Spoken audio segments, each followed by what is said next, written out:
Marvel के villains की बात होती है तो हमारे दिमाग में सबसे पहले थैनोस, कैंग या गैलेक्टस जैसे बड़े बड़े नाम आते हैं, पर एक सुपर विलन है जिसने थैनोस को एक हाथ से निपटाया है। कैंग का वजूद इस कैरेक्टर पर टिका है और गैलेक्टस की पावर्स ये कैरेक्टर कभी भी एब्जॉर्ब कर सकता है। एक ऐसा कैरेक्टर जिसे मार्वल ने इस तरह बनाया है कि चाहे कहानी कोई भी हो, कोई भी माहौल हो, एक वक्त आता है जब पूरी कहानी उसी के अराउंड घूमती है और ये कैरेक्टर है डॉक्टर डूम। अब सवाल ये उठता है कि डूम इतना डेंजरस क्यों है? सिर्फ अपनी पावर्स की वजह से या फिर उसके एक ऐसे ट्रेट की वजह से जो उसे विलन्स की लीग से निकालकर एक अलग ही ऊंचाई पर खड़ा कर देती है? आज हम आपको डूम की कुछ ऐसी स्टोरीज बताएंगे जहाँ एक तरफ उसने पूरी दुनिया पर अपना रूल स्टैब्लिश करके सबको एक यूटोपियन सोसाइटी दी और दूसरी तरफ एक ऐसी कॉस्मिक पावर को अपने कब्जे में कर लिया जो खुद बियॉन्डर की पावर से भी बड़ी थी। लेकिन यहाँ एक ट्विस्ट है। डूम की कहानी में आपको हमेशा एक पैराडॉक्स मिलेगा कि क्या वो सच में एक विलन है या एक ट्विस्टेड मसीहा। आइए मिलकर डिकोड करते हैं। एम्परर डूम। अब हम यहाँ बात कर रहे हैं Avengers emperor Doom story line की,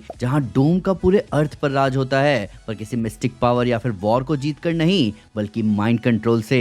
तो इस कहानी में एक कैरेक्टर होता है पर्पल मैन नाम का, और पर्पल मैन मार्वल कॉमिक्स में एक ऐसा विलन है जिसके पास फेरोमोन्स का इस्तेमाल करके लोगों के माइंड को कंट्रोल और मैनिपुलेट करने की पावर्स है। अब जैसे ही ये बात डॉक्टर डूम को पता चलती है, वो पर्पल मैन को कैप्चर कर लेता है और अपने पास ले आता है। उसके बाद डूम अपनी टेक्नोलॉजी की हेल्प से पर्पल मैन की पावर्स को एम्पलीफाई कर देता है, जिसकी वजह से पूरे अर्थ के लोग, जिनमें एवेंजर्स और बाकी हीरोज भी शामिल थे, उन सबके माइंड पर उसकी पकड़ हो जाती है। पर उसके बाद जो होता है वो और चौंकाने वाली बात है। डूम के राज में पूरा अर्थ तरक्की कर रहा होता है। दुनिया में कोई वॉर नहीं था, कोई भुखमरी नहीं थी, क्राइम्स खत्म हो गए थे और लोग भेदभाव तक नहीं कर रहे थे और सारे देश आपस में मिलजुल कर रहने लगते हैं। और इन सब के बाद डूम इंसानियत का भगवान बन जाता है। पर जब वंडरमैन की मदद से एवेंजर्स डूम को हराते हैं, तब जीत के ये पल हीरोज के लिए मुश्किल की घड़ी होते हैं, क्योंकि पूरी दुनिया अपनी मर्जी से डूम का साथ देना चाहती है, क्योंकि इन हीरोज ने जो दुनिया के लोगों को दिया है वो डूम की दुनिया जैसी परफेक्ट और यूटोपियन नहीं थी। अब आप सोचोगे कि यहाँ डूम डेंजरस कैसे हुआ?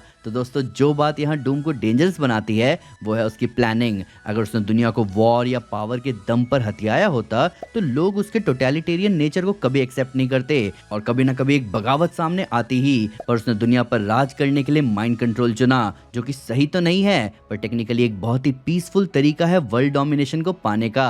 और इसी वजह से डूम ने साबित कर दिया कि वो चाहे तो किसी भी दिन पूरे अर्थ पर कब्जा कर सकता है और अर्थ के सारे लोग विलिंगली उसका साथ देने को तैयार हो जाएंगे, क्योंकि उसने जो दुनिया के लोगों को दिखाया वो सब लोगों को बाकी कहीं नहीं मिलेगा।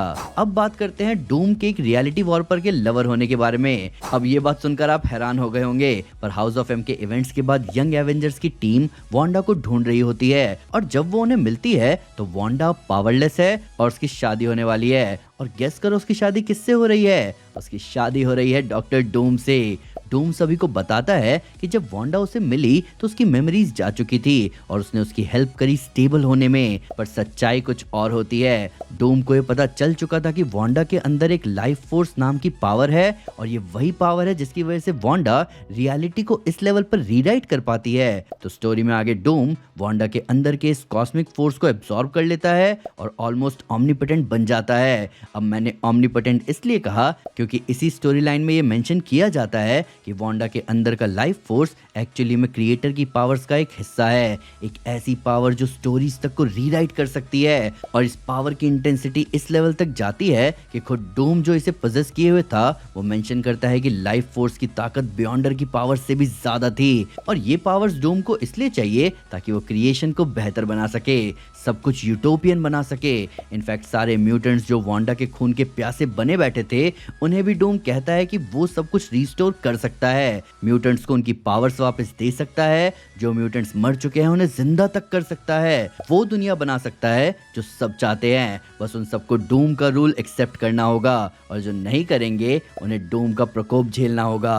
तो आप बस यहाँ पर ये देखो कि ये पूरी स्टोरी डॉक्टर डूम की थी भी नहीं तो भी वो एक ऐसा कैरेक्टर है कि उसने पूरी स्टोरी खुद के अराउंड रिवॉल्व करवा दी, बस उसके एक्सट्रीमली एम्बिशियस और सेल्फ सेंटर्ड नेचर की वजह से। और इसीलिए यहाँ सभी एवेंजर्स को डूम से लड़ना पड़ा। और सबसे खास बात ये है कि डूम के अंदर की भूख ही हमेशा उसे सबसे एब्सोल्यूट पावर हासिल करने के लिए आगे बढ़ाती है और यही डूम को सबसे ज्यादा डेंजरस भी बनाती है। अब बात करते हैं मैन ऑफ परफेक्शन की। अब इन कुछ स्टोरीज के बाद आप एक चीज नोटिस कर रहे होगे कि डूम का कैरेक्टर हमेशा ट्राई करता रहता है कि उसे सब पर रूल करना है, चाहे वो एम्परर डूम वाली कॉमिक हो या फिर वांडा की पावर्स को चुराना। यहाँ तक कि अगर आप डूम के दूसरी स्टोरीज को ही उठाकर देखोगे जैसे बुक ऑफ डूम, तो वहां पर भी वो पावरफुल बना ताकि लेथवेरिया के बैरन को मारकर वहां पर एक अच्छा रूल स्टैब्लिश कर सके। 1984 की सीक्रेट वॉर्स में भी उसने बियॉन्डर की पावर्स चुरा ली थी ताकि वो सब कुछ कंट्रोल कर सके। और 2015 की सीक्रेट वॉर्स में भी सभी बियॉन्डर्स की पावर्स मिल जाने के बाद डूम ने सीधा नया मल्टीवर्स बनाया जहां पर बैटल वर्ल्ड है और वो सीधा खुद को वहां का रूलर बना देता है। तो डूम ऐसा क्यों है और ऐसी कौन सी आदत है डूम की जो उसे हमेशा मजबूर करती है सबका राजा बनने के लिए? तो दोस्तों वो है डूम का एक प्योर नार्सिसिस्ट होना। डूम इतना ज्यादा सेल्फ एब्जॉर्ब्ड और सेल्फ इंडल्जेंट इंसान है कि उसकी खुद की नजर में वो परफेक्शन की पराकाष्ठा है। डूम के हिसाब से बाकी सभी इंटेलेक्ट, सभी आइडियोलॉजी, सभी आइडियाज बेमायने हैं। डूम एक ऐसा कैरेक्टर है जो मानता है कि सारी चीजें उसके नोशंस पर चलनी चाहिए, तभी एक परफेक्ट दुनिया बन सकती है, एक परफेक्ट क्रिएशन एग्जिस्टेंस में आ सकता है। डूम का एरोगेंसी है जिससे वो ये मानता है कि वो खुद एक परफेक्ट बीइंग है and he wants to make the world in his own image. इसीलिए डूम हर वक्त एक एब्सोल्यूट पावर की तलाश में रहता है, एक ऐसी ताकत जो उसे ओमनीपोटेंस या फिर ऑल सुप्रीम बना दे। वो चीजों को एक हायर एंगल से देखता है जहां उसके अलावा बनाया हुआ कोई भी सिस्टम या व्यवस्था उसे बचकाने लगते हैं। वो कभी खुद को किसी दूसरी आइडियोलॉजी में नहीं ढाल सकता क्योंकि वो बस मानता है कि वो बाकी सभी से ऊपर है। आप उसे झुका नहीं सकते, ना पावर से, ना मैनिपुलेशन से, ना किसी लालच से। डूम एक ऐसा इंसान है जिसे लगता है कि हर प्रॉब्लम का सॉल्यूशन उससे बेहतर कोई नहीं ढूंढ सकता। अब आप अगर ये पूछोगे कि ये बात डूम को किस तरह डेंजरस बनाती है, तो मैं आपसे कहना चाहूंगा कि डूम की ये टेंडेंसी एक्चुअली राइटर्स तक को चैलेंज करती है, क्योंकि डूम का इनहेरेंट नेचर है खुद को परफेक्ट मानना और उसका यही नेचर उसकी सोच बनती है कि जो भी एग्जिस्टिंग स्टेट ऑफ बीइंग है मल्टीवर्स की, वो फ्लॉड है। यानी जिस भी कहानी में डूम होगा वो उसके राइटर की लिखी हुई कहानी और सेटअप को फ्लॉड मानेगा और ना चाहते हुए भी उसका कैरेक्टर आर्क राइटर को ऐसा लिखना होगा जहां डूम अल्टीमेटली सबसे ताकतवर बनेगा और फिर वो कैरेक्टर उसी राइटर की स्टोरी को पूरा रीराइट करेगा।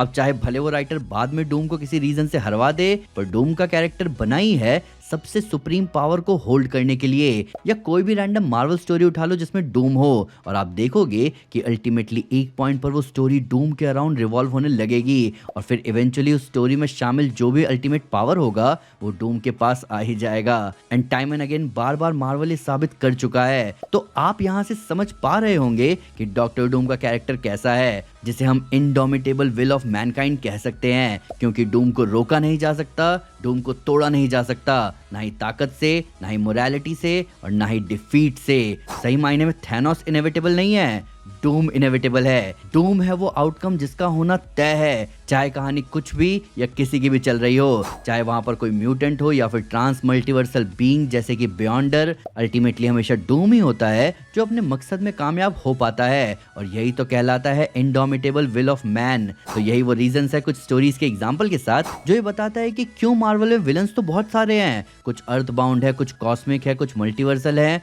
और डॉक्टर डूम ये वो है जो हर लीग, हर टियर और हर स्टेटस पर डोमिनेट करता है। डूम वो विलन है जिसका नाम मल्टीवर्स और उसके परे गूंजता है और यही रीजन है कि डूम मार्वल का सबसे डेंजरस कैरेक्टर कहा जा सकता है। तो दोस्तों अब बात आपके ऊपर है, क्या आपको लगता है कि डूम सच में एक विलन है या फिर एक मिसअंडरस्टूड सेवियर? अगर आपको कोई एक चुनना हो तो आप डूम के रूल वाली यूटोपियन दुनिया चुनोगे या सुपर हीरोज का इम्परफेक्ट वर्ल्ड? और आपके हिसाब से डूम की सबसे बड़ी ताकत क्या है, उसका साइंस, उसका मैजिक या उसका अनशेकेबल विल? आइए कमेंट्स में इन सब के बारे में बात करें। वीडियो अच्छी लगी तो लाइक जरूर करें और चैनल को सब्सक्राइब करना ना भूले। साथ ही साथ एक स्टेप आगे आकर अपने फेवरेट चैनल को सपोर्ट करें मेंबरशिप लेकर। Thank you guys, this is Aman Sinha and you are super super. Piece.